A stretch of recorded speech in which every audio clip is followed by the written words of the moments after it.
Digital 410 proudly presents the What's the Scuttlebutt podcast with your hosts Don Abernathy, Jeff Copsetta, and Henry Sledge. Welcome everybody to another episode of the What's the Scuttlebutt podcast, your favorite World War II based podcast, and we were back after a long delay thanks to the fine people over at T-Mobile. Let me say this, I've been a customer of T-Mobile for 15 years, so I think I paid my due to speak on behalf of Jeff and his family, saying, nice job with the maintenance, fellas. But now that Jeff's back online and Texas is back into the 2023 year, we are back with a brand new episode, and joining us, as always, from Texas, Mr. Jeff Copsetta. Jeff, how you doing tonight, sir? Man, like I said, blessing in disguise. Thanks, T-Mobile. It's been great, but I'm enjoying my 5G. 5G and a cheaper bill. Cheaper bill. I mean, it's country living, right? I live out here in the hill country, God's country. You can't always get 5G. But when they tell you you're not going to have cell service for the next 3 to 6 months. Yeah. Yeah. It's funny. We're living in a recession. Some could argue an early form of depression. Gas prices and prices in general through the roof. And I just so happen to start looking at some Great Depression photos lately. You know what I noticed, Jeff, before we bring on our guest? No matter how cell service either. No cell service. Don't even get me started on, streaming through Netflix. It was an atrocity. But regardless of how downtrodden and poor and hard time having those cats were having, 98% of them still clean shaven. It's like these guys found an old rusty razor to sharpen every one of them. You'd see the occasional pencil mustache, but with the exception of I looked through hundreds of photos. I think I saw 3 to 4 people with a 5 o'clock shadow, and that was it. I mean, no matter how bad it got, they still had enough pride in their appearance to get up and just shave. And so I think that says a lot. Time, man. Different time. Why don't you I bet you they all huddled around a radio too. Speaking of radio, the good old days, I take a little pride in saying that I got to work in radio as it was dying. It hadn't quite died yet, but I got to see the end of the good old days. And our guest here is kind of trying to recreate the real good old days, but in a digital format. Why don't you introduce our guests tonight, Jeff? Yeah, so I am really happy to introduce Ray Liotta. I said Ray Liotta. Tony Liotta. Sorry, guys. No relation. Tony Liotta, no relation, even spelled differently. Tony, we've been kind of following each other on social media here for a while now, and I don't know what took me so long to look up what is WVLN1940s-Radio. And I don't know. It hit me one day. I'm going to see exactly what this is. Life-changing for World War II historians, aficionados, living historians. What what Tony does. It's my nickname. I answer to Ray as well. Is unbelievable. I'm going to quit talking so Tony can tell us more about WVLN 1940s Radio. Thank you, Jeff. Thank you, Don. So basically, WVLN 1940s Radio started about 2 years ago.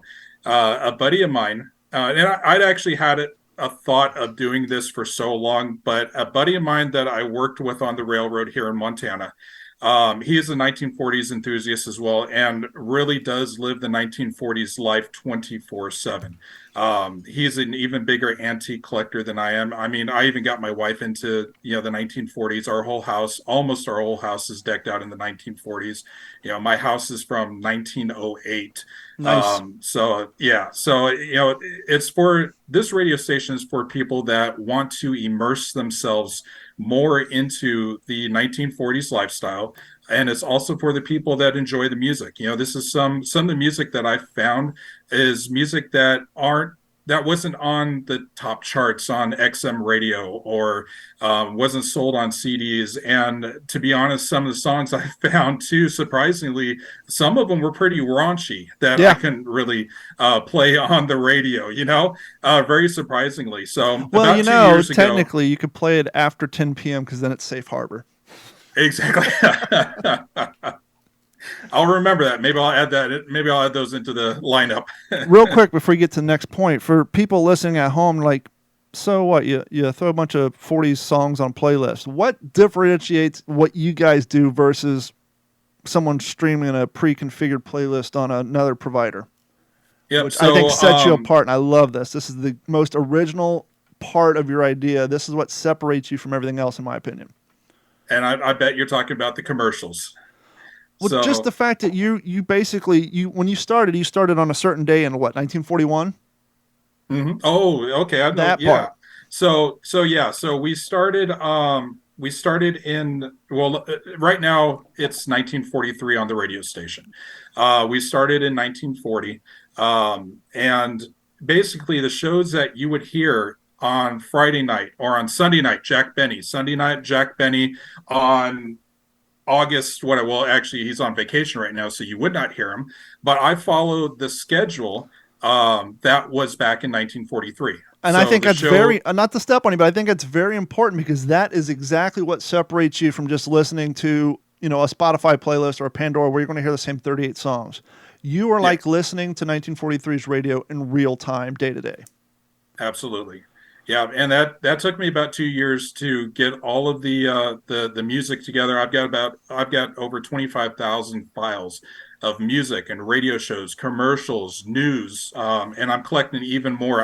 I've found people that have news stories from that time that I've never found, and so you pay a little bit of money and you get those files, and I'm able to put them onto my radio station, news events that people probably hadn't even heard of.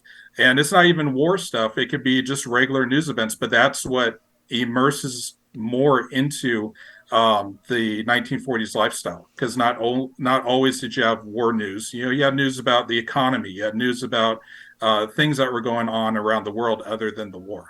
I'm hoping one day someone presents to you and you can play it like the local cattle auction from Iowa in 1944 to see what the big heifers were going for at that time. Yeah. The local farm report. Every year I actually found the All-Star games and the World Series games as complete as they can be, from 40 to 45. So there on some of them, there are some days that are missing, like there will be World Series game 1, then 3, 4, and 5 or whatnot. But yeah, as complete as I can make it, I make it as realistic as I can. You're talking about some of the songs being a little raunchy, and because we nowadays think, oh, that's old-fashioned music. It was all, bow ties, lollipops, and going to the soda stand.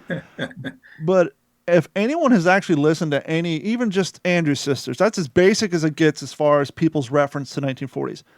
They got a song, I forget the title, but essentially the chorus is all is fair in love and war, and they're basically advising you as a young lady to go out and get that young boy down the street before Sally does, because she's going to beat you to it. And hey, it's any girl's game at this point. Yeah. Any boy you see is up for grabs. I mean, there's a lot of, sexually, they just sang it in a backhanded way to get around the censorship. Well, even rum and Coca-Cola. Yep. If you listen to that very carefully, Yep. What's it saying? So yeah, and like I said, about 2 years ago, I had a buddy that was really immersed in the 1940s world, and he had a 1935 Emerson, I believe, and he was playing his playlist on his radio through an AM transmitter, and Nice. I've got one connected to my radios as well. And he goes, I really wish that there was a radio station where there was random songs and you knew what programs were coming on, because there are some great 1940s radio stations out there, XM Radio, Sure. 1940s.com, UK 1940s radio, but they're not as realistic as some people will want them. Exactly. I was going to say the one thing, the only thing about your radio station, it's not a bad thing, but for people who want, especially, perfect example, Jeff has probably done this or seen people do this, living history events. Someone will go out and get like a old desktop radio that's dead, and they'll tear the insides out and they'll put a Bluetooth speaker for their phones in it. Maybe it's made of, the plastic or Bakelite, and then they'll just put up a playlist on whether it's YouTube or Pandora or whatever, and they'll have the Andrews Sisters and Benny Goodman and all that playing in the background, but then the Geico commercial comes on and it brings everybody. With the exception of you advertising for your own radio station, you don't get the, go out and get your new switch from T-Mobile over to Verizon. And, it doesn't take people out of that. And so if someone's trying to create that authentic, immersive environment, that's another great reason for people to stream your radio station to their Bluetooth speaker that they have stuffed in a 1940s radio on a table at a museum during a living history event. Yeah, exactly. There's actually a living history group in New Mexico. Arizona, the Arizona Ground Crew, Living History.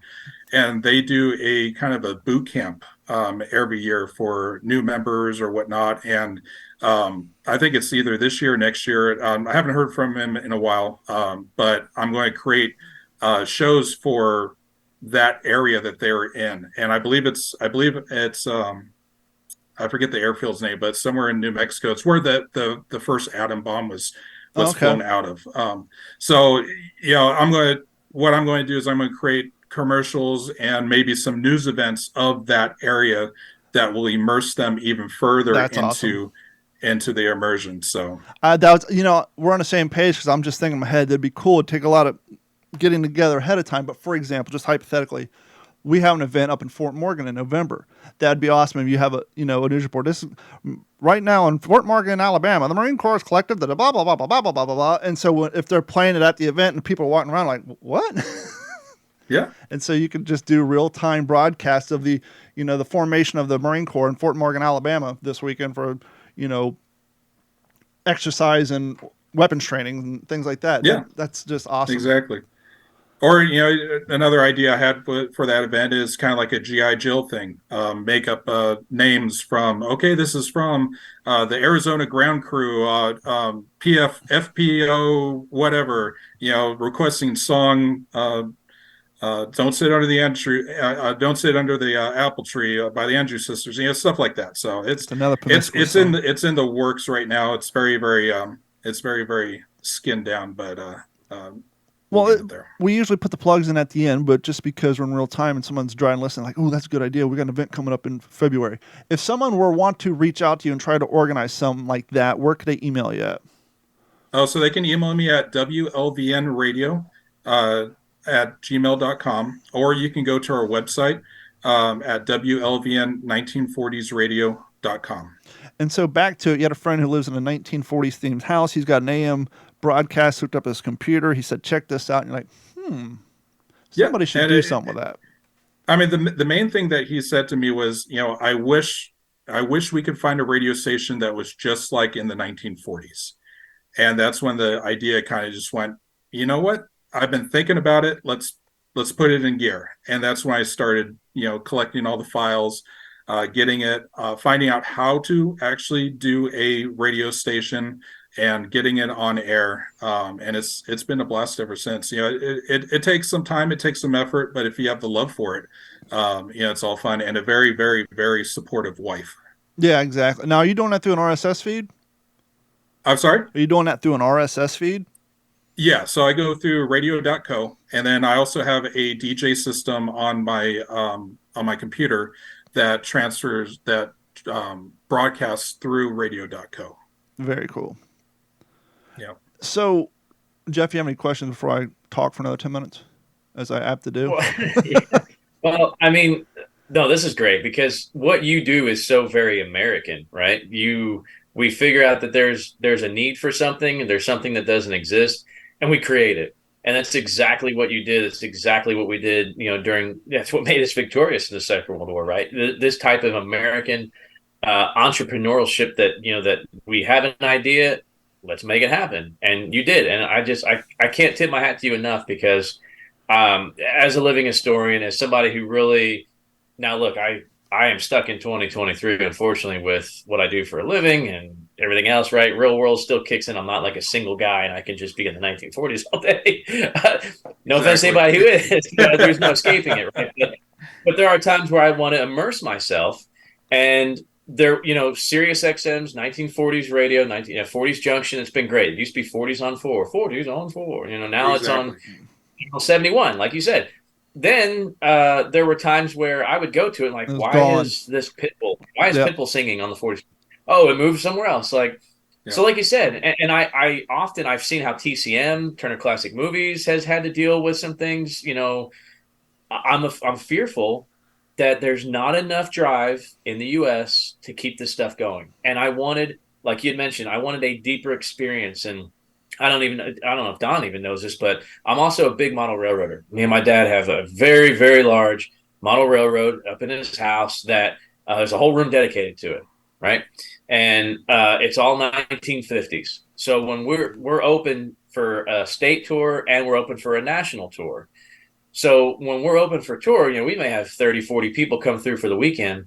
And to really immerse yourself, I put together I wouldn't call it a playlist because I'm not even that technologically advanced, but I had some songs from the 50s, right? And you gotta be careful because a lot of Ricky Nelson stuff is more like the 60s, right? Yeah. Oh yeah. So I wanted to make sure there was a lot more songs that were 1959 and above than I realized. I thought that was a 50s hit, but so I went through and really got those real good malt shop memories, the Cordells, the Ponytails, Cookie Burns, people like that.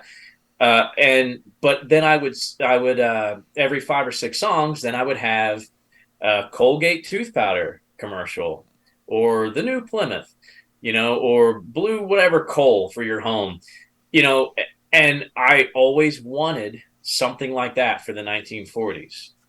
Yep. I wish I'd have found you guys 2 years ago. I mean, it's unbelievable. It's amazing.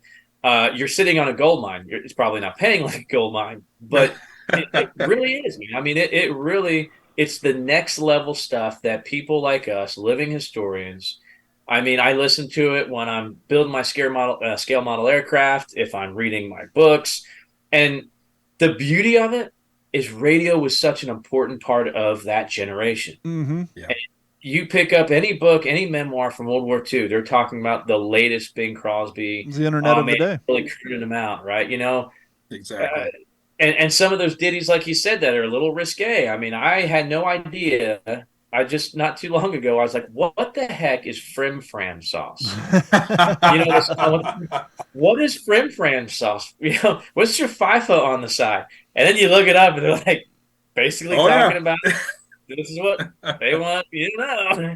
Yeah, exactly. So there's no recipe for Frim Fram sauce. This is a risque, right? Oh, yeah. So that was a big part of the culture. I mean, we listened to radio a lot. That was part of it. Up until recently, During the Great Depression, like Don said, these guys are clean shaven, and I bet you they huddled around the radio. That was them scrolling, like we do today. What's the news feed? What's going on? They're huddled up against the radio. Well, and that was their social time too. That's where everybody. Back then, there was no TVs, there was no video games, there was no social media, there was no handheld phones. So the way that you got news was either by talking to somebody or sitting around listening to the radio with other people. That was the social media.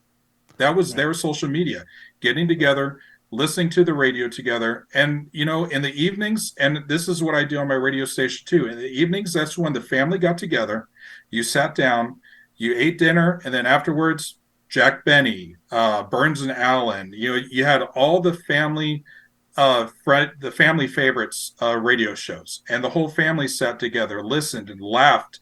You didn't have one kid upstairs on the computer, one kid on his phone, crying because he can't get internet. If they weren't outside playing, if kids weren't outside playing, or if people weren't outside socializing, they were listening to the radio. They were catching up on news events and social events. And that's what I think about when I was creating this. I was thinking about the people that do live the 1940s style or do want to immerse themselves in it. They'll have their families around the radio listening to these shows. I get letters from I got a letter from a woman whose 2 sons love the Lone Ranger. They listen to the Lone Ranger religiously, and I have a YouTube page as well. So if you missed the weekly show, I post it onto YouTube. So all the weekly radio shows I post onto YouTube, and people can go to YouTube and listen to the weekly shows there. And I work for the railroad, and we've had a couple mishaps here in Montana that has taken my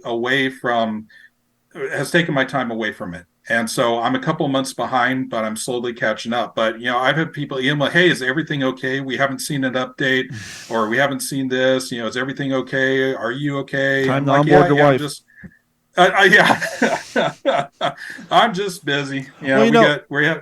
That's a good point. Real quick, give us a quick rundown so people can listen to the Lone Ranger on your station. What's some of the other shows that people may have heard of or haven't heard of that you play on a consistent basis that people can tune into weekly?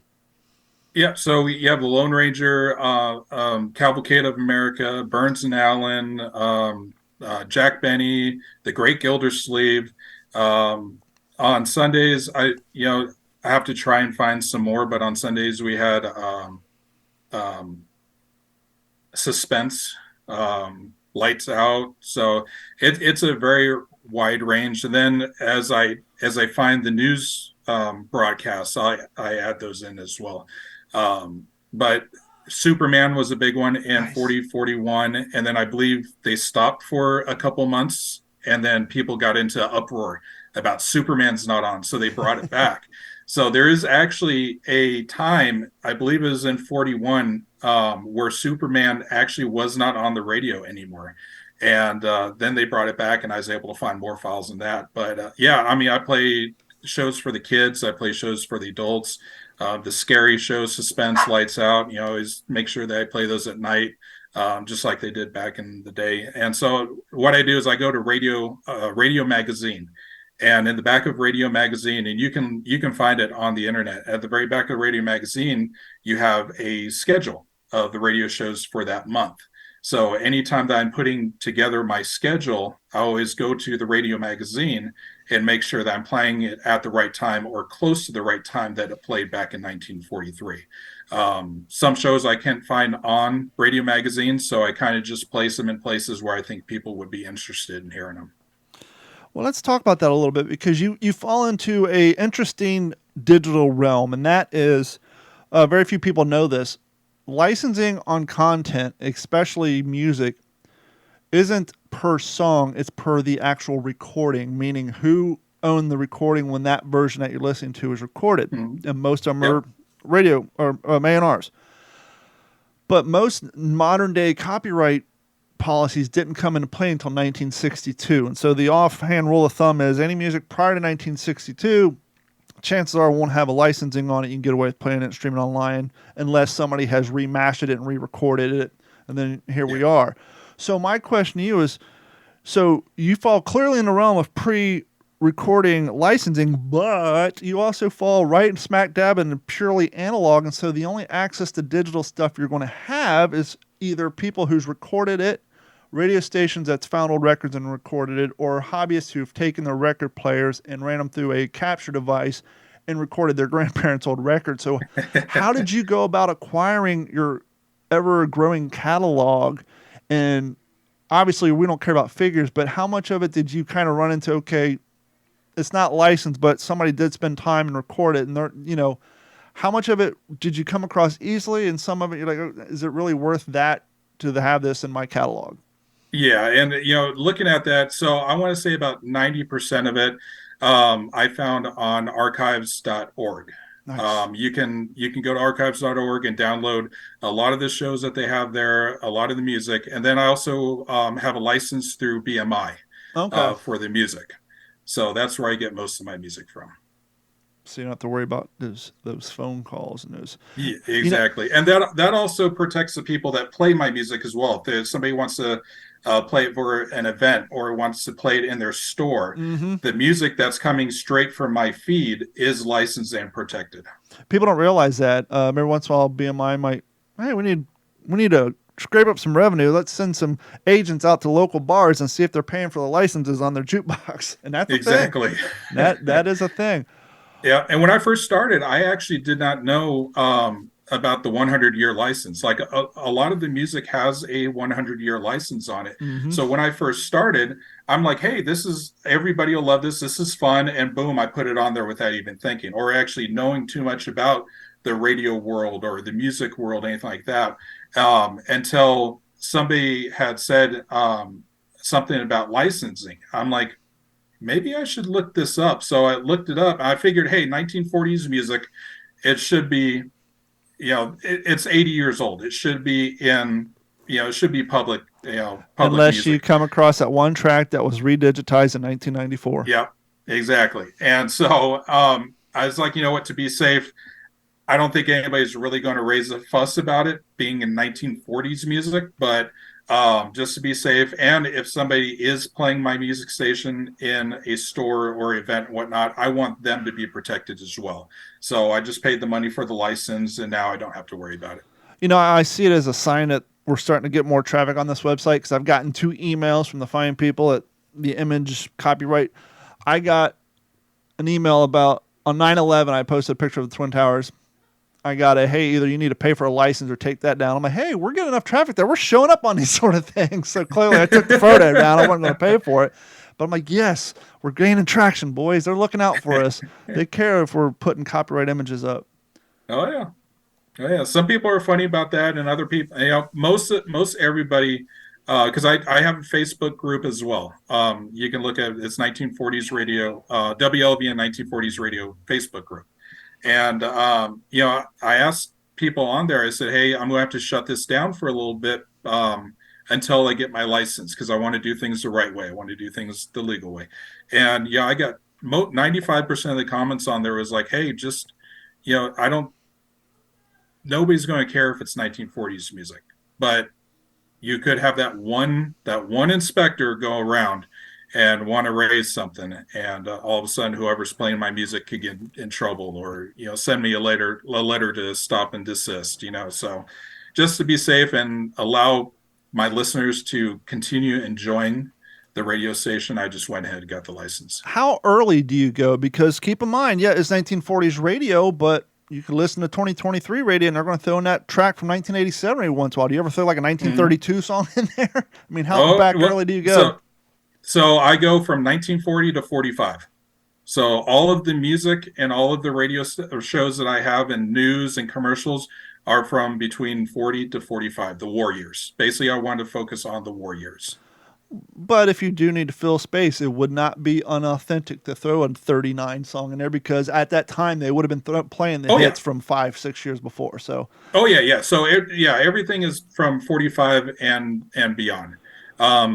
From 38 and beyond, it's kind of hard to find good sounding music and radio shows. But for a while there, when Jack Benny was on vacation, I would play his shows from 38 and 39 as a filler, reruns.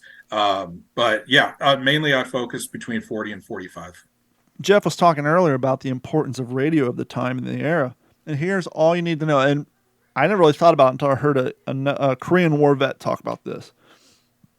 When the Korean War vets came back from the Korean War, they were surprised at the lack of welcome home parades. They didn't have large crowds like we had in World War II.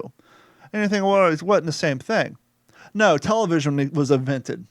And so in the 40s and World War II, people came out to see the spectacle that they're hearing about on the radio. But now they can sit at home and watch it on TV. And so when the guys came back from Korean War, they got to the docks kind of expecting the same welcome back that their brothers or their fathers got, depending on their age. And it's like, oh, no one cares because they're watching it at home on TV. And so prior to the advent of TV, radio was it. Yep, exactly. And if you go on my webpage, the first thing I have on is my YouTube introduction, and it really explains how much of a staple radio was back then. I mean, it was a lifeline. You couldn't call, like here we dial a 1 and then 3 numbers and we can call Washington DC, or we can call Michigan, or we could call New York with no problem. To call long distance back then, it was a hassle. So the only way that you felt connected to the other side of the world or the other side of the United States was through radio. Well, and speaking about the other side of the world, or especially across the pond, we were kind of talking a little bit before the air, before we came on the air, you've got probably maybe just as many or more listeners in Europe than here. And that's an interesting dynamic that we come across more than once on this show with World War II vehicle restoration projects. In England, you get Jeep parts, no problem, uniform pieces. And I think Don really says it best is the evidence of the war is still there. So yeah, it's interesting to hear that also there's a need for WLVN across the Atlantic as well. Yes.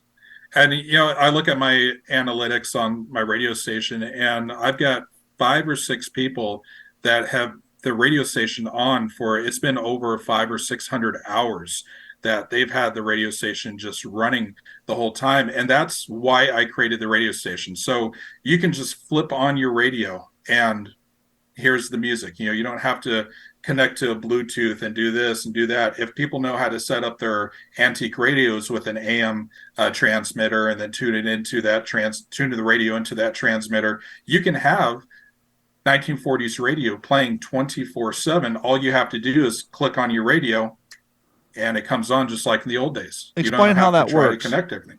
So yes, I have. Explain how that works. Is that through the app? Yeah. So you can buy on eBay. It's an AM transmitter. It's a little box like this, and I have a Bluetooth receiver connected into that. That's receiving from my computer. Gotcha. So my computer is transferring into the AM transmitter, and then the AM transmitter is tuned into my antique radio. Like the real estate people use when you pull up in front of an open house. Says turn into AM 120, and you can. And this house is 3 bedrooms with 2 baths, restored in 1974. Yep. Yeah, I got you.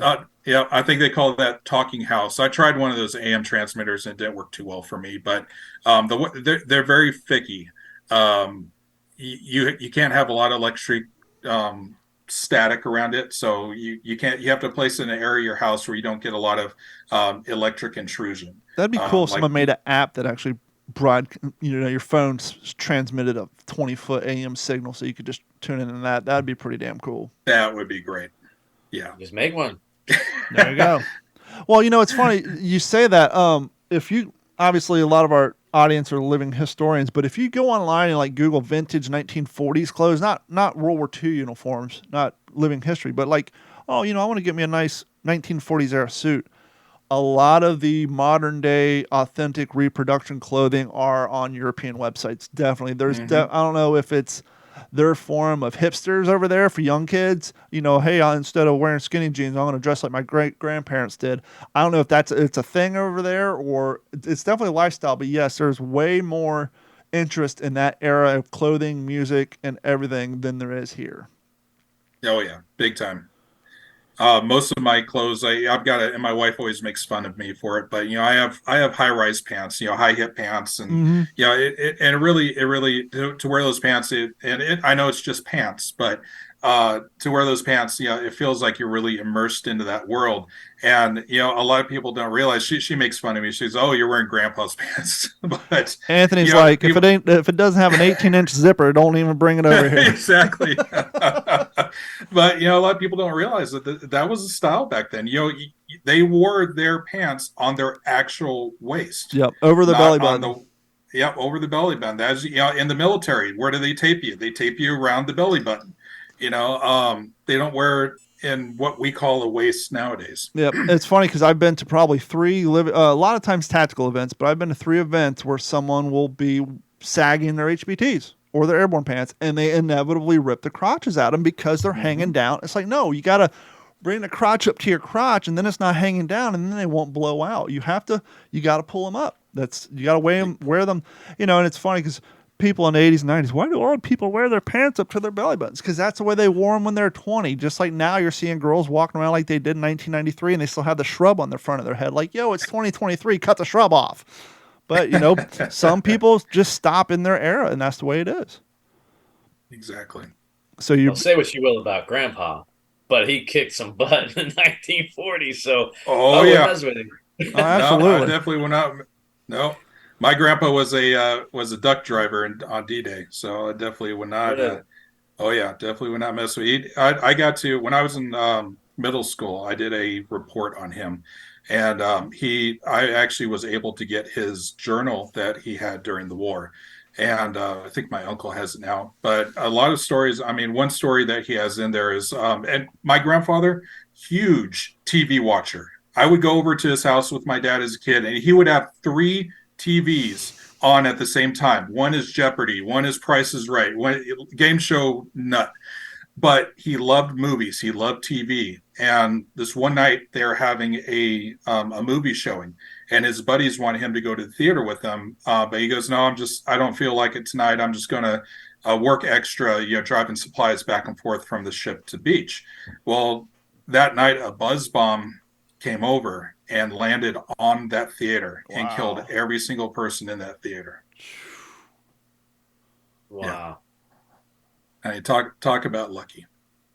Wow. Yeah, decision making at the last minute. Yeah, and this, I'm telling you, I don't think I've met anybody else in my life that loved television or movies so much. And yeah, he's like, no, I don't feel like it tonight, guys, and I'm just going to work some more, bring some more supplies to the shore, and yeah, and then that happened. So. You never know. Yep. You never know when you get that gut feeling. I'm an instructor with the railroad, and I tell all of my new hires, I said, if you get a gut feeling about something, that's something that you need to follow. Being in the military, you follow your gut feelings. So, it's funny. I didn't realize until recently. I mean, I seen them as a kid, but I never wore one. But yeah, for you living historians out there, your dark and light shade HPT hats are nothing more than a train conductor hat minus the stripes, and it's all green. Same ring, same short bill, same 6 peaks. It's basically a train conductor hat made out of different material. Oh yeah. I had my engineer hat when I was an engineer. Had my dark blue bibs, my light blue shirt, and my what do they call them? A laborer's hat. What is that? What material is that made out of? That's made out of the, is that seersucker? Oh, it looks like one of the seersucker suits that doesn't wrinkle with the stripes on it. Yeah. Looks very similar to that. So how many songs do you have in your catalog right now, whether they're in rotation or not? Or I guess I should say, to modernize it, how many gigs, how many terabytes of files do you have on your hard drive? Let's see. I can bring that up right now. Songs, the last time I looked, I believe it was 12,000. No, not to get too buried in the weeds, but I did work in terrestrial radio, and at the time they hadn't upgraded the software yet, and it was a little out of date, meaning that it wasn't AI like the new software. And once again, I'm not trying to go in the weeds, but when the program director would fill out his day of music in commercial spots, he would fill it out where it's 24 hours long. But songs, they fade into each other. Mm-hmm. And so if you have like 0.5 seconds or half a second, those half a second of fades add up. And so by the end of the day, now you're like, oh, I got to find 38 seconds or I'm going to have dead air. And so when we have a live radio show and my host would go on vacation and I would edit best ofs to, okay, I need 25 minutes here, 7 minutes worth of commercial break here, and 15 minutes here.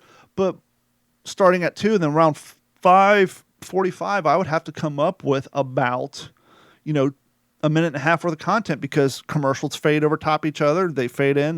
There's an overlap, and that time builds up. Nowadays, they have software that figures that all out, and they have files that they automatically choose from. But when you're planning your daily schedule, and you're like, okay, I need content from 12 a.m. to 12 p.m. Does the way you do it, are they overlapping? Do you find that you have to come up with 38 seconds worth of filler at the end of the day? No, actually, I use a really good program called Play It Live. Okay. And so I just load all of my music into that system, and it's got a program to where you can create clocks. So my one clock is at 15 minutes. So every 15 minutes, I plug in a commercial. And then every 30 minutes, I plug in my 30-minute station ID. And then at 45 minutes, I plug in another commercial. And then at the top of the hour, I plug in my station ID again. And then everything is just automatically filled with songs. So usually it's about Saturday or Sundays when I plug in my shows for the week. So I'll do a whole week, or if I'm feeling really bored, then I'll just do the whole month and then not have to worry about it for the rest of the month. So then I'll just take the show and plug in the show from my computer files into that DJ station, and it automatically gets rid of the songs that will be playing during that time. And it automatically adjusts when it needs to shut off or when it needs to go a little longer. And I can manually do that too by putting in page breaks. So I can put in a hard page break. So with my station IDs, at 30 minutes, I've got a hard break there. So no matter what song is playing or how long it's playing, at 30 minutes, it stops the song and then starts my station ID. Same thing with the top of the hour. I have the Glenn Miller show that plays at 7 o'clock every evening, Monday through Friday. So whatever song is playing at 6:59 p.m., it stops right at 1900 or 7 p.m. and plays the Glenn Miller shows. Jeff, do you know why radio stations have to do a station ID at the top in every half hour? Most basic reason. Pull something out of the air. No clue. It's so that when someone gets offended, they can stick around long enough to find out what radio station it is so they can complain to the FCC. It's basically it. I was driving down 41 and I heard this curse word and I didn't think they should play it at that time, so I had to stick around until the top of the hour to find out who the radio station is so I could write a sternly written letter. That's exactly what it's for. Mm-hmm. Well, yeah. I mean, thinking about when going back a little bit, but you talked about your little intro. What is it, like 3 minutes maybe? I talked about the importance of radio when you go. Man, that is like pristine. I've played that many times, and when I first got on there, that's what I hit, thinking like that was the radio show, and then it stopped. I'm like, what the heck happened? I'm like, oh, that was just a little intro thing. That is so well done. I would love to see. Is there a way like we could link that on What's the Scope's website and stuff? Yeah, we can include that. That is just I'll take this. Cool. It's on my YouTube page, so if you guys need to use it, how about it? Yeah, we'll embed it into the page on WTSPWWWII.com. Speaking of which, yes, if you have an app, there's multiple apps, but how I do it at work, and you don't want to download extra apps, is just go to WVLN1940s-Radio.com, and you scroll down, you hit play, and it plays right from the browser. And like I was explaining when you and I were talking last week, when Jeff was nowhere to be found, I listen to your station at work because what I find is obviously a lot of the 40 stuff is instrumental, but some of it does have singing. But I find I can turn it down low enough that it doesn't, because I'm an IT guy and I'm reading support tickets all day and working on servers, but I can play it in the background and it doesn't distract me like modern day songs do. And, whether it's funny, my boss walked in one day, I didn't have my earbuds on, I was just coming on radio. He's like, it sounds like the 1920s. Well, you're off by 20 years, but close enough. Yeah.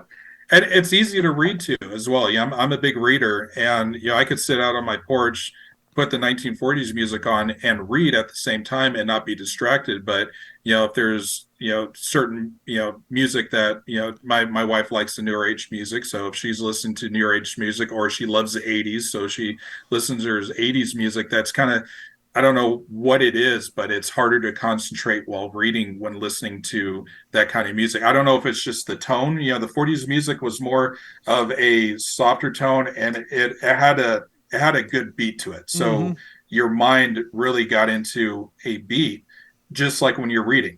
It's almost like the same beat when you're reading. And it's more of a mellow tone than some of the modern music. So you can come home, you take off your work clothes, you put on your smoking jacket, get yourself a nice 3 fingers of bourbon, and turn on WLVN 1940s radio and just sit there and ponder today's activities. And that's why I created the station. Let me ask you this. Radio, TV, all the way up until 83, 84, after Johnny Carson had sign-off. Did radios in the 40s have sign-off times, or were they 24 hours a day? As far as I can find, they were 24 hours a day. Maybe not in the smaller towns, but like New York, Chicago, they probably smaller town, they definitely had, I'm sure they definitely had shut-off times. I haven't really done too much research on that, but I know in the big cities, I mean, you had music playing at 2, 3 in the morning. You had night shift workers, so of course NBC and whatever catered to the night workers in the big cities and whatnot. But yeah, definitely small towns. I'm sure there's probably a this is the end of the radio broadcast for today. Everybody have a great night and play the national anthem or whatnot. But yeah, I guess when 98% of your demographic are farmers and they're going to bed at 8 p.m., there's no reason to pay someone to play music to nobody in the middle of the night because they didn't have automated systems. You had to pay someone to drop that needle. Yeah, exactly. And most of the radio stations, I live in a real rural area here in Montana, and the city that I lived in before, Livingston, Montana, had an old radio station out there from the late 1940s, early 1950s, and it's a small station. It's not like a huge corporate building. It's just a one or two room station, probably manned by just one or two people. And once the workday was done, that was it. Absolutely. Before the show come on, for the people watching on YouTube, over Jeff's shoulder, he has a 1943 Philco. Well, so from 39 to 41, it was essentially the same model. Mine on the back in grease pen, I'm assuming it's an inspection date, maybe. It says 12-5-41.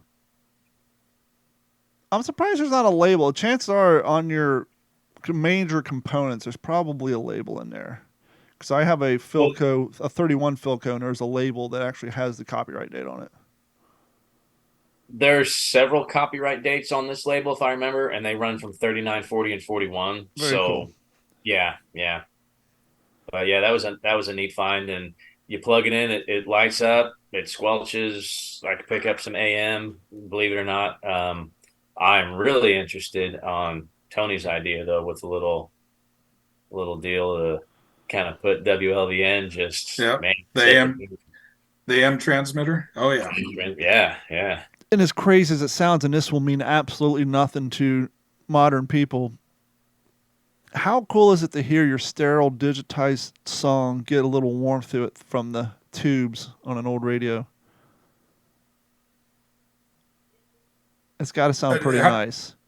Yeah, there is no better sound than to hear the 1940s music come through a console radio. And there's no better ambient light in a dark room than the lights coming off the back of the tubes. Exactly. It's just like what's that movie, The Christmas Story? At the very end, you got the lights out, the trees on, the snow's falling, the radio's on, the lights on. It's just the picturesque of radio.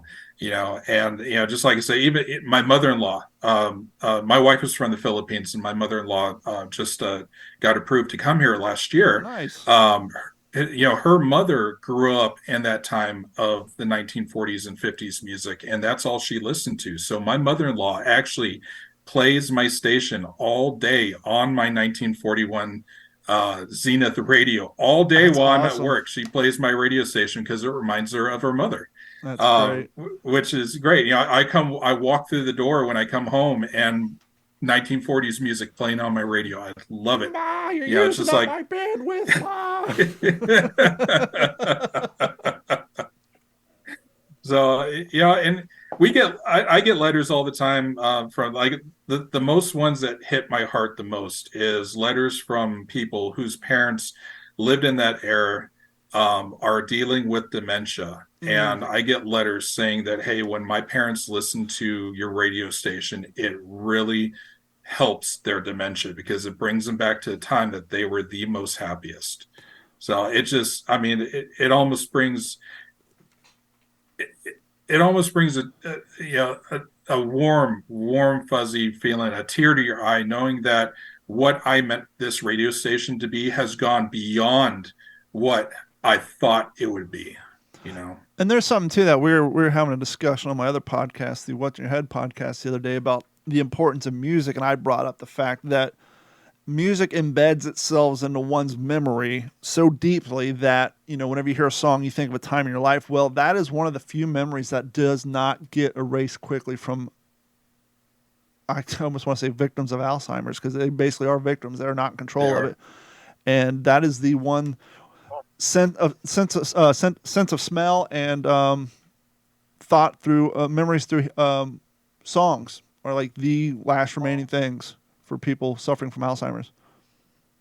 Yeah. And it's not only them, like the lady that I told you with the two sons, they have, she wrote me a letter and said, hey, both of my sons have ADHD, and it really calms them when they're able to listen. And not only the Lone Ranger, they don't not only love listening to the Lone Ranger, they love listening to the other radio stations or the radio shows that I have playing. And, when I created the station, I never knew that it would go that far. I knew that, the people that love 1940s music would listen to it. Maybe some reenactors, maybe some people that immerse themselves in the 40s world as much as they can. But to get letters from people saying, hey, my kids love your show. Our whole family listens to your show. Or your radio station really helps my dad's dementia, and he starts remembering stories from back then, stuff like that. It really brings a sense of pride about the radio station and a sense of awe that I had no idea that it would have that kind of effect on people. I just did it for something fun. Hey, my buddy said, hey, I wish we had a 1940s radio station that played music and shows. And I said, okay, I'll create it. And it turned into something that actually helps people. Two things. Here's a suggestion for Jeff, since he has the automobiles. Most 1930s and 40s era cars had two speakers in them at best. So you can go back to the old Bluetooth wireless speaker, turn on your radio station, throw it in the glove box, and it'll sound like it's coming out of the two dashboard speakers as you're driving down the street. So that'd be cool. And or you can get the AM transmitter, and it's battery powered as well, and you can tune your car's radio. Not only that, but any car within 50 feet will pick it up too. Exactly. The other thing I was going to say, oh, crikey. You kind of were reaching into it before, but then I stepped all over it. When it comes to the songs that you've acquired, obviously we all know the ones that we hear on every other playlist, every other service, but you've come across some stuff that you've never heard before that you've played. Is there any particular song that you were surprised by that maybe got feedback through email and Facebook by people saying, hey, I'd never heard that song before. Hey, who is it by? And it's kind of like the WLVM 1940s radio top 40 chart winner. Is there songs that you were surprised that people request or seem to no, so much more? Not really. I haven't really gotten emails about, hey, I've heard this song. What is it? The only one that I got email about, a guy emailed me, and there's a Canadian commercial that plays on the radio. And it says, it's saying that you cannot live in these certain areas without a permit. You have to have a permit to live in these certain areas.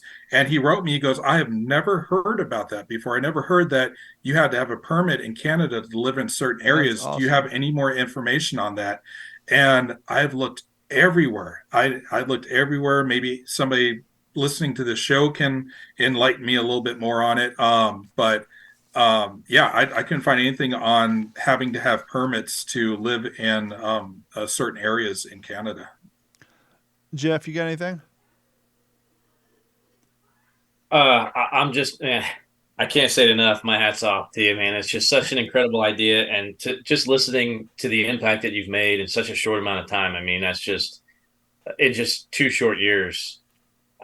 My mind thinks, what is this going to be like 5-10 years from now? And like I said, this era, it seems in contemporary times can be extremely misunderstood.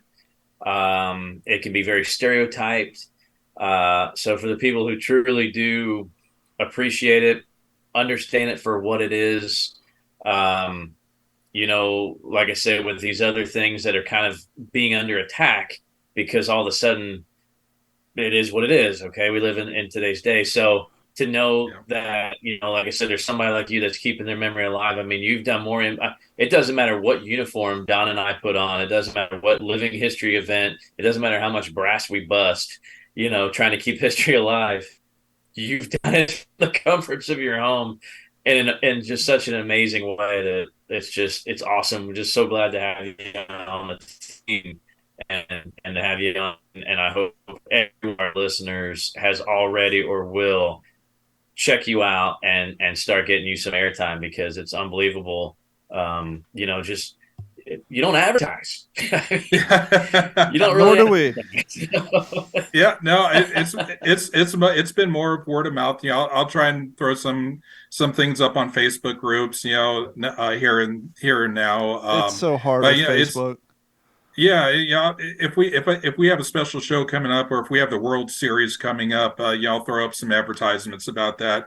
But it's more, this radio station has been more of word of mouth, and it's for people that really want to listen to it, really want to have that immersion into the 1940s world. I'm not saying that I'm not open to anybody listening to the radio, because I would love everybody in the world to listen to 1940s music and see the specialness that that music has. But yeah, I mean, I really don't do a lot of advertising. I don't do any advertising on other radio stations or TVs, or the most advertising I do is on Facebook or Instagram. Now, earlier you hinted around that your house has a lot of 40s themed stuff in there. What is the most, I don't want to say extreme, but I've seen, cats who go as far as even their everyday refrigerator is from the era. What is the one of your modern day appliances that you have swapped out for the 40s precursor to that maybe your wife gets annoyed with? My wife has been very, very, very on board with my love for the 1940s. So she really doesn't get annoyed at all. When we did move into the house, I tried to push her towards getting a vintage refrigerator and maybe a vintage range, but she didn't like that idea. So we've got a modern day fridge, and when we finally swap out the range that we have now that came with the house, she loves the style of the vintage ranges, so yeah. I might win on that one, but she loves the Victorian period. Like, our couches are Victorian. I've got a 1940s wingback chair that is it's Daddy's chair. The man in the house always had his chair, right? Yep. He came home from work and he had his cigar and his drink in his chair, read the evening paper. But yeah, so most of our furniture is 1940s or styled in the 1940s or Victorian area. Is your old lady a baker? She like to bake things? She loves to bake and she loves to cook. Because that KitchenAid stand-up mixer hasn't changed much in the last 80 years. It looks like the 1940s model, so you can pick her up one of those and she would not be upset. Get one of those bad boys put in the kitchen. Oh yeah, she loves the vintage utensils. Like, we found a vintage egg beater, so she loves using that. So the mixer might have to be next. Two things. I'm probably one of the last people you'll ever meet who can say they smashed their thumb on a ringer washer. Growing up poor in Kentucky, we lived in my family's farmhouse that had been around from the 1800s. And because I was born in 78, so it's the early 80s. My mom was struggling at the time, and she went down in the barn, and they still had the freestanding porcelain tub washer with the ringer in it.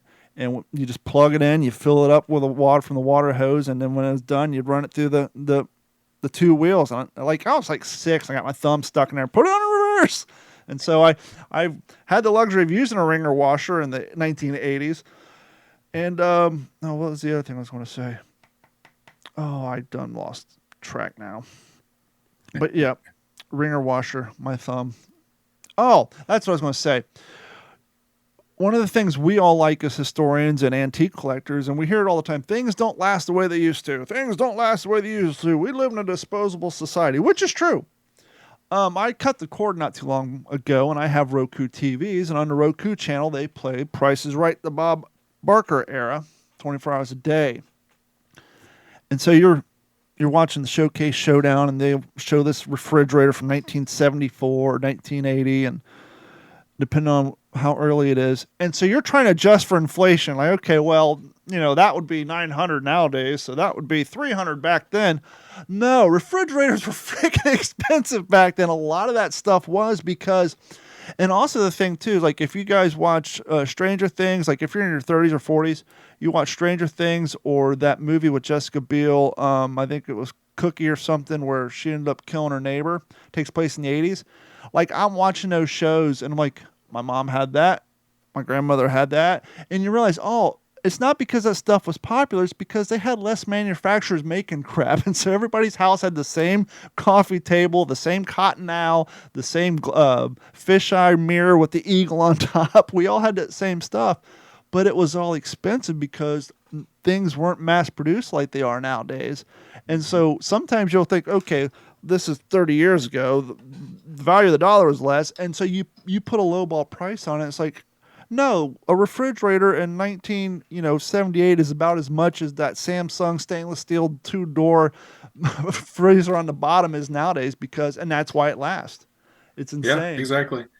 And back then people had more respect for the things that they had, because especially those that grew up in the Depression, they had more respect for what they had. And yeah, I mean, you can say that things were made to last back then, because you had radio repairmen, you had refrigerator repairmen, you had a repairman for everything. But more of why everything lasted so long back then was because people had respect for what they had. They didn't just, oh, hey, I could go walk down the store and get another toaster, and they throw that one away. No, you couldn't just go down the store in those days and buy another toaster. If you go to my website, WLVN1940s-Radio.com, there is a section on that website and it's called Fun Facts.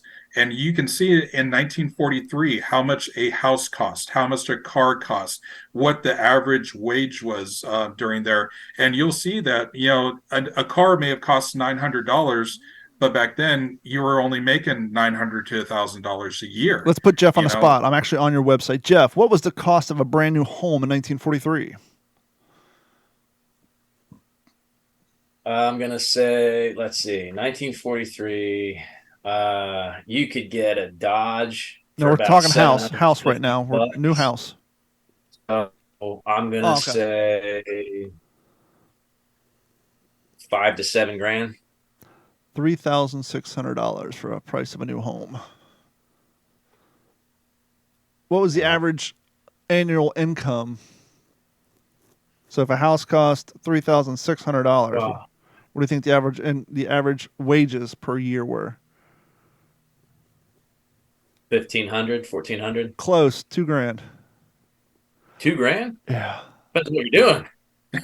How bad would we love to pay $40 a month in rent? Oh my God! I remember in 1999, before I moved to California, I was only paying $450 a month for a 2-bedroom townhouse on the west side of Columbus. Boy, those were the days. Cost a gallon of gas, 15 cents. The average price of a new car, $900. Bottle of Coca-Cola was 5 cents. Yeah, I love when you see the old photos of how much it costs to outfit a soldier. It's like, I wish I could get an M1 Garand for $12.38. Not going to find that around anymore. Once again, that is WLVM1940s-Radio.com. And you have like 3 apps, right? 3 cell phone based apps. Yeah, so we got the website, WLVN1940s-Radio.com. We have the YouTube page. So if you just Google WLVN 1940s Radio, and then we have the Facebook page, WLVN 1940s Radio Facebook group and page. But you can also listen on many, many different radio platforms, such as getmeradio.com or Radio Box, radio.net. There's a lot of platforms that not only did I sign up for, but I'll search WLVN radio and all of a sudden there's platforms that show up that I never even signed up for. So I don't know how that happened, but there are many different radio platforms, not just on the website that you can listen to. And I've got my most favorite ones listed on the radio station that I found are most that they work the best. You don't lose connectivity that much. So, speaking of websites, once you're done visiting WLVM1940s-Radio.com, head over to WTSPWWWII.com. We have been putting a lot of work into our website. I have been posting a lot more stuff on our Instagram page. If you haven't seen our Instagram page, I'm trying to post on there twice daily now, different content. But head over to WTSPWWWII.com. Jeff's working on a thing where we're going to start kind of listing links to our eBay auctions for some of our World War II material that we're trying to get rid of. As we said a few weeks ago, we have World War II vet information resources. If you're trying to look up your family members, people who have served, we have our page of those who were there. Those are shortcuts to the interview podcasts we've done with veterans and people who lived during the time. For you living historians, maybe you're just getting into the hobby. You want to know, well, where can I get some of this stuff? Go to our page, click on Quartermaster, and I have links to the primary sources for living history gear. Plus, whenever we come across cool stuff that maybe you never heard of before, like the K Canvas Liquid Blanco that you want to use on your Marine Corps webbing, your haversack, your webbing, it's the right shade. It's pretty much the same material that they used back then to treat your web gear. We have links there. We have links to the We Stand Alone reproduction stuff. And so if you're trying to find some cool material to fill in your impressions for your next living history event, you can find that information there. We have all our mail call emails for people who sent us email. Speaking of which, we want to hear from you. Send us an email to mailcall@WTSPWWWII.com. That is WWII.com. And while you're there, click on the Patreon link on the homepage. It says support the cause. Back the Attack. Well, actually, Back the Attack will take you to our clothing where you can get shirts like the one Jeff's wearing or the ones I'm usually wearing, including our new What's the Scuttlebutt meatball logo, as Jeff likes to call it, with the guy with the canteen. And then Patreon link is right on the homepage. Please like and sign up for Patreon. It'll cost you $1 a month. We're waiting to hear back from the sponsor. We're going to have 2 more giveaways coming up over the next month and a half. We're just waiting to hear about the prizes per se that we're going to be giving away. If they come through, it's going to be very exciting. So you definitely want to head over to Patreon, sign up. It's $1 a month. That goes a long way to support what we do here. As Tony knows, these passion projects do come with a price tag and some overhead.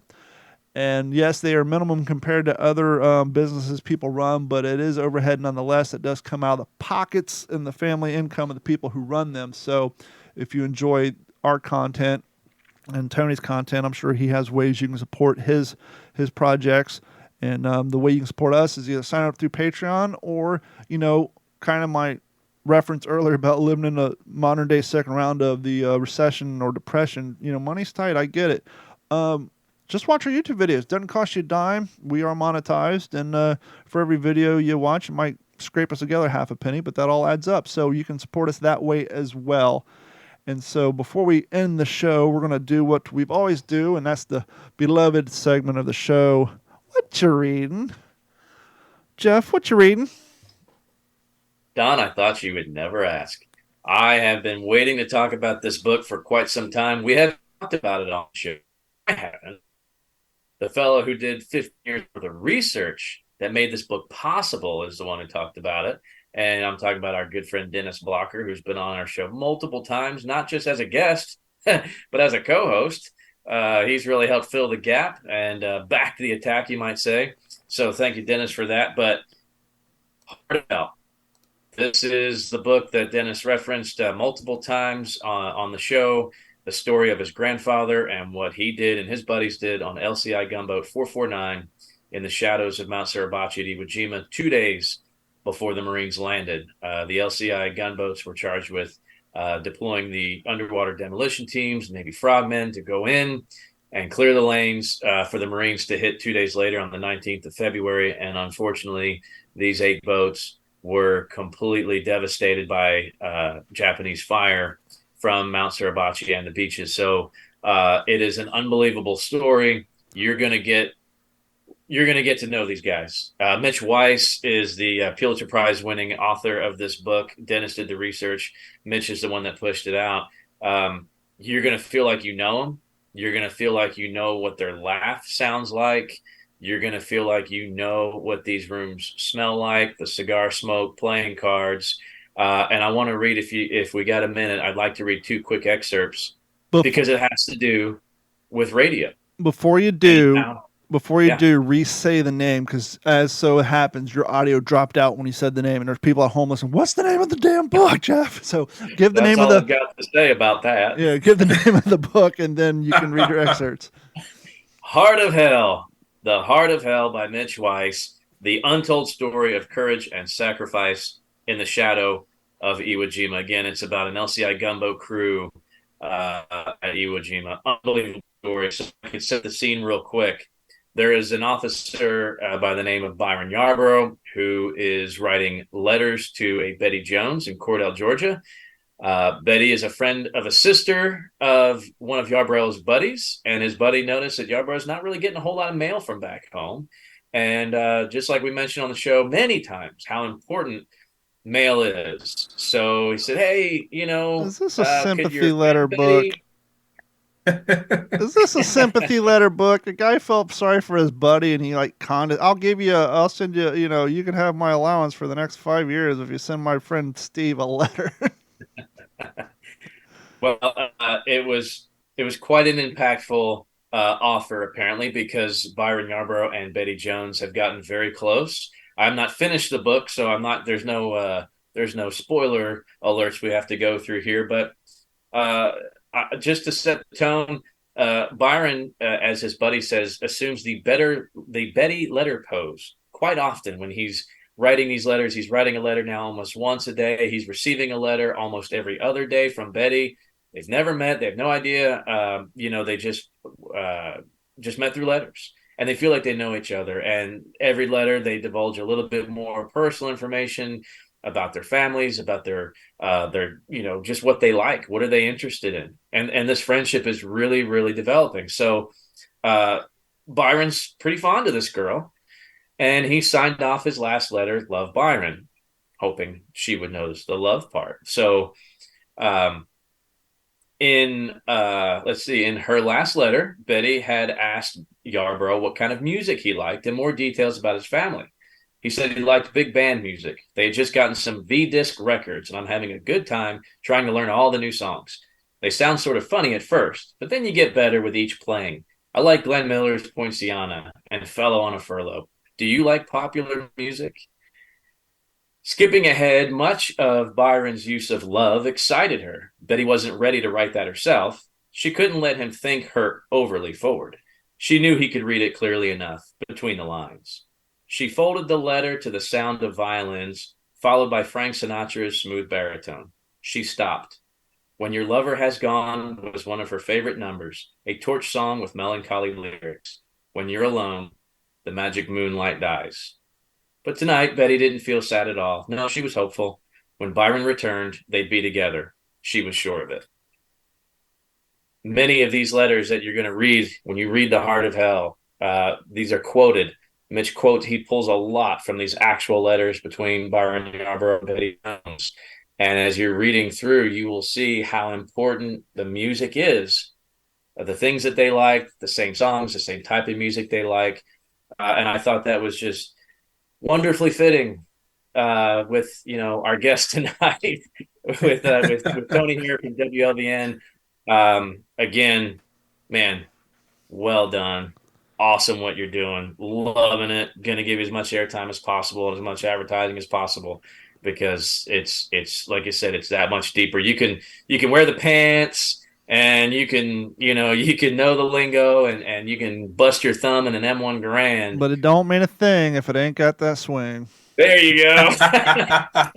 Hey, you need to go to like antique stores and look for these V-discs, because I'm looking at here on Wikipedia. It said many V-discs contain spoken word introductions by band leaders and musicians wishing good luck and prayers to soldiers. Glenn Miller in December 1943 introduced a record by saying, This is Captain Glenn Miller speaking from the Army Air Force Training Command Orchestra, and we hope that you soldiers and allied forces enjoy these V-Disc that we're making just for you. It'd be cool to get those and like lop off the V-Disc reference, but kind of have them be openers to the songs that they sing. That'd be kind of cool to include on your station.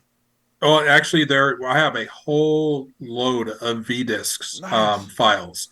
And if you listen every 7 p.m. Mountain Time, let me put that 7 p.m. Mountain Time, I have a Glenn Miller show for a half an hour. That's just Glenn Miller music, and you will hear some of those V-Discs played. You know, and just like you read out. You know, this is Captain Glenn Miller. This song is for all of you fellas out there that are missing their girls back home, and you know they have those introductions, and every V-Disc will have those kind of introductions. You know, you could have one from Judy Garland, a Judy Garland introduction, or a Benny Goodman introduction, a Bunny Berrigan introduction.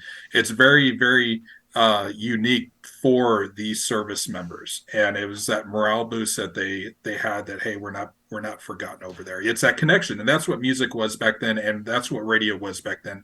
It was a connection. And that's what people craved. Here, nowadays, we have forgotten that connection. Our connection is, you know, through video games or social media. And it's just, you know, and that's the times, you know, we're here on YouTube. Or, you know, in my state, you know, I have a Facebook page and whatnot. And it's just the times. It's our time. That's what our time is. But back then they didn't have that stuff. Their connection was through letters, through radio. And just like if you Google G.I. Jane, the G.I. Jane or G.I. Jill, G.I. Jill show, soldiers would actually write into the G.I. Jill G.I. Jive show and request songs. And before she played these songs, and she was a female DJ, before she played these songs, she would read out, this is from Sergeant Joe Smith from ship FPOAE whatever, or from the 101st Airborne station in France right now. And then she would play, you know, those songs. So it was a connection that these servicemen had to their families back home, and their families had a connection to their soldiers over there. You know, when they hear their soldier's name on the radio, hey, this, you know, Joe Smith is requesting this song, and Joe Smith's wife is listening, or mother's listening. You know, just hearing that name, just knowing that he physically wrote into that radio station to play this song was proof that he's still alive, he's still safe. You know, it was that connection back then that a lot of people don't get. Real quick, because I have a short refresh rate on my memory. I am going to ask you what you're reading. You didn't get out of that, but there's a cat on TikTok. He has a voice. He's a short little guy, has the center part, but he sings just like the 1930s voice. Set the world on fire, and he plays the banjo and all this. But he found this company, and I'll have to go find the video, and I'll send you a link to it. There's a company who got a bunch of like old school handsets, like modern day handsets, but from landline phones that no one can sell anymore. And what they did is they reversed the polarity, and they put a standard microphone input connector on the speaker side, thus turning it into a microphone, and it gives it that 1930s, 1940 radio microphone sound. And they sell these. They sell them with the input on them, and you can plug them in. And he was talking into it like a microphone, and it gives you that 1930s, 1940s sound. And I guess they sell these hand receivers that way. And I'll try to track down the website and send it to you. You might be able to recreate old commercial break shoes, and it might sound pretty cool on your radio station. Oh, that would be great for the live event that I'm trying to create for the Arizona ground crew. I guess some audio files discovered because of the low quality speaker they would use in those old handsets. You know, just the white ones that you would hang up on the base on your wall. They literally plug it into the speaker instead of the microphone, and it gives you that tinny voice sound. It's pretty cool.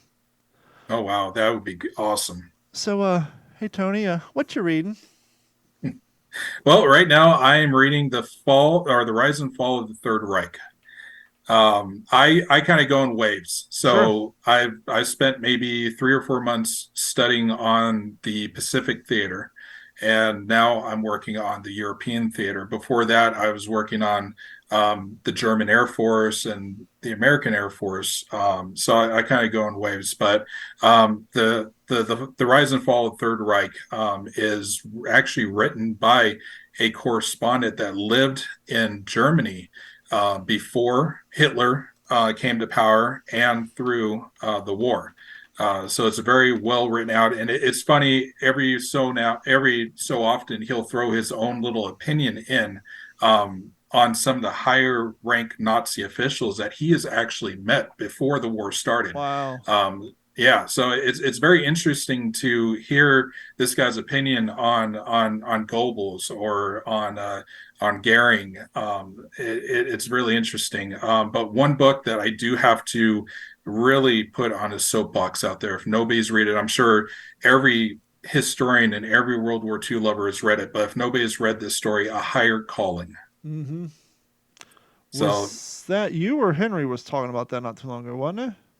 Was it Henry who was talking about that, Jeff? So I think that came up on the show not too long ago. Somebody was reading it, I think. Are we talking Makos's book, A Higher Call? A Higher Call, yes. Oh gosh, yeah, we talk about that all the time. I just heard from Adam a couple days ago, as a matter of fact. Wow. Yeah, we talk A Higher Call. I talk about that book all the time. Yeah, I'm glad you brought that up. Yeah, Makos he's been a guest on WTSP before, and we stay in contact with him pretty regularly and follow his projects. And of course, after Higher Call, you have to read Spearhead. You got to read Devotion, even though I get it post World War II. But yeah, we give Adam Makos a lot of love here at WTSP, and yeah, it's well deserved because he's the man for sure. Oh yes, and he's also a new Southwest Florida resident. He lives about 45 minutes from here, so he's a neighbor now. Y'all can have that heat. I like my cool temperatures here in Montana. My brother did about 10 years in Big Sky before he moved to Vegas. Beautiful country. I was out there. Absolutely. 1995, I think. It was the last time I was in Montana, but I enjoyed it while I was there. Oh yeah. Before we wrap it up, Jeff, you got any plugs or anything you want to get out down the pike that's coming up your way? Well, if it's not too premature, and Lord willing, the creek doesn't rise and AT&T towers don't fall, next Monday, I'm excited to announce our guest for next Monday. For people who are listening now, make sure you tune in.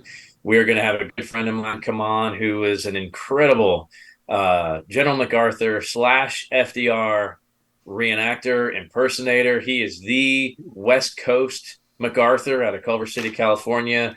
You can probably do a deep dive on my social media to find some pictures of him that him and I have done at different living events, history events here in Texas, and Wings Over Dallas Air Show, things like that. So I just wanted to give a little whet the appetite for next Monday. He's just an incredible guy, and like I said, he is the man when it comes to MacArthur for sure.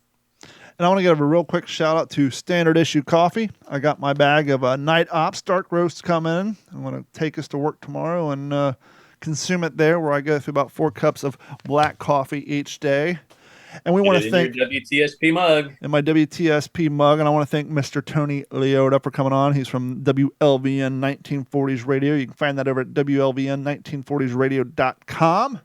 Tony, do you have anything you got coming down the pike you want to promote? Nothing yet. It's summertime, so we don't have a lot of high traffic radio stations going on. But come the end of September and in October, we got the Great Gildersleeve back, and Jack Benny will start again in October. So if you're a Jack Benny and a Great Gildersleeve star, or Burns and Allen fan, make sure you guys tune in starting in October. They will be back from vacation then. I totally blanked on the name, but I was trying to look it up real quick, but I couldn't remember. About 4 or 5 years ago, I came across, it wasn't Benny Goodman, it was another clarinet fella. He's playing a song, I think he wrote it in like 39, but it was like literally, the Beatles took that entire riff. It was like the first time I heard a song of that era that a modern day band had stole the riff from. It was like clearly a Beatles song. I wish I remember what the hell it was, but if I ever come across it, I'll send it to you, and you can compare the two and get a good laugh. because Absolutely. I was listening to it one day. But we want to thank you for coming on the show, and thank each and every one of you for supporting what we do here over at WTSP. For myself, Mr. Jeff Copsetta, and Tony Leota. We will talk to you all next week, and this is what you call stretching, because I forgot to pull this up, and here we go. This has been a Digital 410 production.